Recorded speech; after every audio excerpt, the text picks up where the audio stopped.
मैं एक ऐसी दुनिया में हूँ जहाँ हर कोई मुझे मारना चाहता है। यहाँ सबके पास एक नोट है जिस पे उनके जीने का नियम लिखा होता है।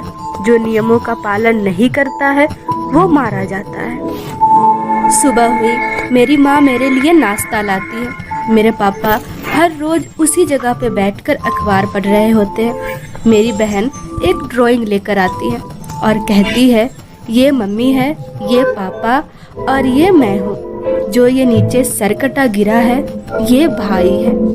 मम्मी पापा चुपचाप देख रहे होते हैं। उस वक्त मुझे आज मिले नोट की याद आई। उसमें लिखा था, अपने परिवार के साथ अच्छे रिश्ते बनाओ वरना मारे जाओगे। मैं बहुत डर गया। मैं हंसते हुए कहा, ड्राइंग बहुत अच्छी है। ये सुनते ही मेरी बहन बहुत भयानक तरीके से मुस्कुराई। फिर मैंने ड्राइंग में इशारा करते हुए कहा, ये जो नीचे सरकटा गिरा है ये बिल्कुल मेरी बहन की तरह छोटी है। ये सुनते ही वो अचानक जमीन पे गिर पड़ी। मम्मी पापा बस चुपचाप खड़े देख रहे थे। मैंने पापा से मुझे स्कूल छोड़ने को कहा। वो जिस तरीके से मुझसे बात कर रहे थे ऐसा लगा जैसे वो किसी के बस में है। उन्होंने फिर कपड़े चेंज किए और मुझे स्कूल लेकर जाने लगे। मुझे पहले दिन से पता था कि ये परिवार मेरा नहीं है। मैं बहुत डरा हुआ हूँ, पर मैं फिर भी इनके साथ खुश रहने का नाटक कर रहा हूँ। ये सब क्या हो रहा है मुझे कुछ समझ नहीं आ रहा। हर रात मेरे सो जाने के बाद एक शोर सुनाई देता है। वो हर रोज किचन में हड्डी जैसी कुछ चीजें काटते हैं जिसकी आवाज से मैं पूरी रात सो नहीं पाता हूँ। अगर मैं किचन में देखने जाता तो वो मुझे वहीं मार देते। फिर सुबह हुई, मैंने नाश्ता किया और स्कूल गया। स्कूल से आने पर मुझे टेबल पे रखी एक नोट मिला जिसमें लिखा था, मेरा भाई मर जाएगा पर मैं एक अच्छी बहन बनना चाहती हूँ।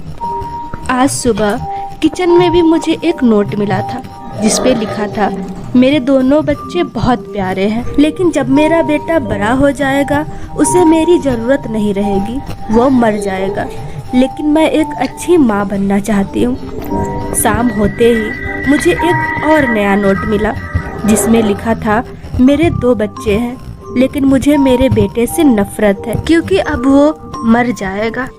मैं पूरी रात उन नोट्स पे लिखे बातों को सोचता रहा।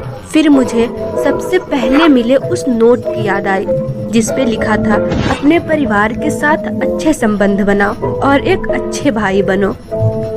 अब मेरी बहन अपने ड्राइंग को मुझे दिखाने आई। उस जमीन पे गिरे सर कटे हुए आदमी की तरफ मैंने इशारा करते हुए कहा, वो मेरी बहन है। ये सुनते ही वो एक सेकेंड में जमीन पे गिरी और वहीं मर गई। फिर मैंने मम्मी पापा के मिले नोट्स के बारे में सोचा।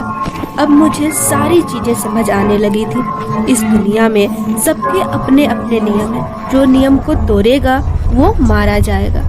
पापा मुझे स्कूल छोड़ने जा रहे थे। मैंने पापा से पूछा, आपका नियम है हर हाल पे मेरी रक्षा करना, आप हर चीज से मुझे बचाओगे?